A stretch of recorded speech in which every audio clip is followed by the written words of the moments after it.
Welcome. Transformation in incline frame of reference.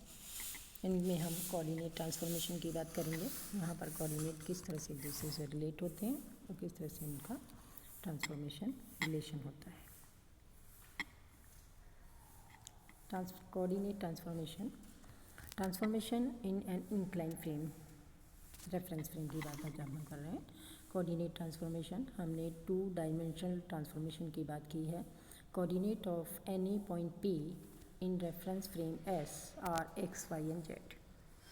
ये आप S frame देख रहे हैं 0 x, y, z एक्सिस में। यहाँ पर हमने एक पॉइंट P कंसीडर किया है, इनके कोऑर्डिनेट x, y और z हैं। और S डैश फ्रेम जो कि थीटा एंगल से इंक्लाइन प्लेन है, 0 O डैश के बराबर भी है, दोनों एक दूसरे के ओरिजिन कोइंसाइड कर रहे हैं। उस समय इसके coordinate x dash y z और z डैश हैं with respect to S dash frame जो कि S फ्रेम के विथ रेस्पेक्ट थीटा एंगल से इंक्लाइन है। यहाँ आप देखिए x PB के बराबर है, PNB यहाँ पे दिखाई दे रहा है आपको, PNB x के बराबर है और ये ONA के भी बराबर है। तो ये है PB x के बराबर है, OAB आपके पास x के बराबर है। इसी तरह से आप y इस कोऑर्डिनेट इसके अंदर देखिए, y कोऑर्डिनेट है हमारे पास PA के बराबर, ये है हमारा P, ये है हमारा A, ये हमारा y कोऑर्डिनेट है। और OB जो इसके जस्ट y एक्सिस पे आ रहा है, ONB वो भी y के बराबर है। इस तरह से हमने इक्वेशन 1 बना करके रखा है। Another frame of reference S dash is inclined at angle theta in such a way that origin and z axes coincide with both frame of reference as shown in figure 2. Figure 2 में हमने क्या बताया है कि z dash axis एक दूसरे के साथ कोइंसाइड कर रही है और इनके ओरिजिन भी एक दूसरे के साथ कोइंसाइड कर रहे हैं। उस कंडीशन के अंदर ओरिजिन जब कोइंसाइड कर रहे हैं और z एंड z एक्सिस हमारे पास सेम है, तो let's the coordinate of the same point P in reference frame x dash y dash z dash are.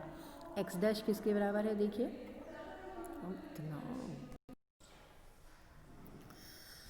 x dash जो है PD के बराबर है।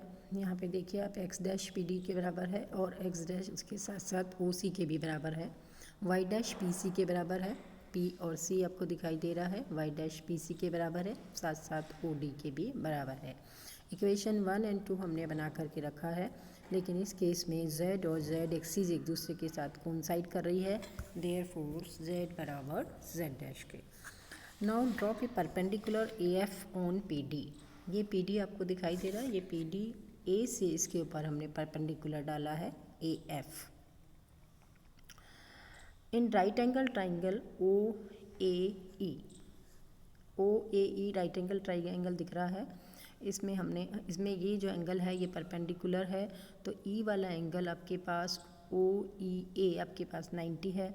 तो आप यहाँ से इक्वेशन बना लीजिए कि इक्वेशन OAE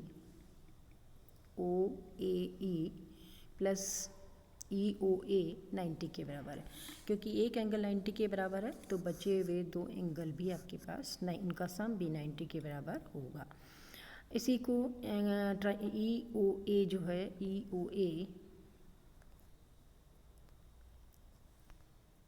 EOA थीटा के बराबर है। इसी तरह से FAP एंगल जो है या EAP एंगल भी थीटा के बराबर होगा। 2 परपेंडिकुलर्स के बीच में बनने वाले एंगल्स भी सेम होते हैं, उस थ्योरम को यहाँ यूज़ किया है, तो ये एंगल भी आपके पास थीटा के बराबर है। अब इस ट्राइंगल में जो कि एक राइट एंगल ट्राइंगल है आपको दिखाई दे रहा है OAE, और जो थीटा है वो एंगल जो बना रहा है वो बेस के साथ बना रहा है। इसके अंदर आपकी बेस है OE, FE इसका परपेंडिकुलर है और OA इसका हाइपोथेसिस है, कर्ण है विकर्ण इसका। यहाँ पर आप OE अपॉन OA करेंगे तो आपको cos थीटा मिलेगा। तो OE बराबर है इससे OA cos थीटा, और OA हम बता चुके हैं x के बराबर है। OA किसके बराबर है? x के बराबर है। तो यहाँ पर आप इसे x सब्स्टिट्यूट कर दीजिए, तो OE बराबर x cos थीटा। सिमिलरली इसी ट्राइंगल से AE अपॉन OA बराबर साइन थीटा की, तो AE बराबर x साइन थीटा के। Similarly right angle triangle FAP आइए FAP, ये ट्राइंगल आपको दिखाई दे रहा है। FAP, इस ट्राइंगल में ये परपेंडिकुलर हमने डाला था, तो बचे हुए दो एंगल आपके पास, इनका एडिशन भी 90 के बराबर होगा। ये एंगल आपके पास थीटा के बराबर है। तो FA आपके पास बेस है, FP आपके पास परपेंडिकुलर है, और PA आपके पास हाइपोथेसिस का काम कर रहा है। तो ये y डैश के बराबर है आपके पास, ठीक है। तो इसके अंदर भी आपने अपना ट्राइंगल का पाइथागोरस प्रमेय लगाया, तो क्या देखा, AF अपॉन AP बराबर कॉस थीटा के, AF बराबर AP कॉस थीटा, और AP हमें पता है किसके बराबर है, ANP, AP बराबर है y के। तो यहाँ पे हमने y सब्स्टिट्यूट कर दिया, तो आप देख रहे हैं कि ये बराबर आ गया आपके पास y कॉस थीटा। इसी तरह PF upon AP, right angle triangle FAP के अंदर PF बराबर y साइन थीटा के। आपने AF निकाल के रखा, PF निकाल के रखा है, हमें कोऑर्डिनेट x डैश चाहिए।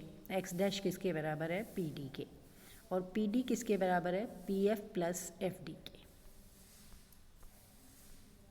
देखिए x डैश में ये किसके बराबर है, DF प्लस FP के। तो यहाँ से आप वैल्यू उठा करके यहाँ सब्स्टिट्यूट कर लीजिए। तो ये किसके बराबर है, PF प्लस FD के, और FD बराबर है OE के। ऊपर फिगर में आपको साफ नज़र आएगा। तो यहाँ पर के आप इन सब चीज़ों की वैल्यू सब्स्टिट्यूट करेंगे तो आपको रिलेशन मिलेगा x डैश बराबर x cos theta plus y sine theta, which is given by equation number 3। इसी तरह से y डैश निकाल लीजिए, y डैश PC के बराबर है, और PC बराबर EF के है, और EF जो है AF माइनस AE के बराबर है। AF माइनस AE आपको दिखाई दे रहा है। यहाँ से आप सब्ट्रैक्ट करेंगे तो आपको y डैश मिल जाएगा। तो y डैश बराबर किसके है, y डैश बराबर है आपके पास AF माइनस AE के। AF और AE की ऊपर से वैल्यू आप यहाँ सब्स्टिट्यूट कर दीजिए, तो y डैश बराबर y cos theta minus x sine theta के बराबर है, जो इक्वेशन 4 के द्वारा दिया जा रहा है। Equation 3 and 4 can also be written as, आपने देखा इक्वेशन 3 और 4 में साइन टर्म भी आ रही है, कॉस टर्म भी आ रही है, लेकिन इक्वेशन 5 और 6 में इसे कॉस टर्म के रूप में लिखा गया।